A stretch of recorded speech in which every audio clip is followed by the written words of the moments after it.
কঁকালৰ বিষ, আঁঠুৰ বিষ, লগতে আপোনাৰ ভাৰসাম্যৰ সমস্যা দূৰ কৰা মাত্ৰ এটা সহজ ব্যায়াম। আহক আমি একেলগে ব্যায়ামটো কৰোঁ।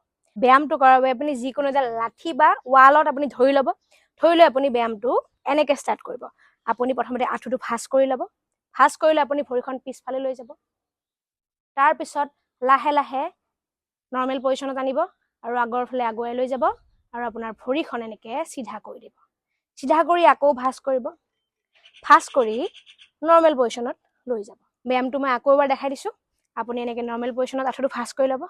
লাহে লাহে আঁঠুটো এনেকৈ পিছফালে লৈ যাব আৰু আপুনি সন্মুখৰ ফালে আনিব আৰু লাহে লাহে আগুৱাই দিব আৰু ভৰিখন এনেকৈ চিধা কৰি দিব। শেষত আপুনি নৰ্মেল পজিশ্যনত আহি যাব। এনেকৈ আপুনি ব্যায়ামটো দুইটা চাইডে 10 বাৰকৈ পুনৰাবৃত্তি কৰিব। আৰু আপুনি যদি এই ব্যায়ামটো সদায় কৰি যাই থাকে, আপোনাৰ কঁকালৰ বিষ, আঁঠুৰ বিষ, লগতে আপোনাৰ ভাৰসাম্যৰ সমস্যা যদি হৈ আছে, এইবিলাক সমস্যা একেবাৰে নাইকিয়া হৈ যাব। বহুত জৰুৰী ভিডিঅ'। কাইণ্ডলি সকলোকে ভিডিঅ'টো শ্বেয়াৰ কৰি দিব। Thank U.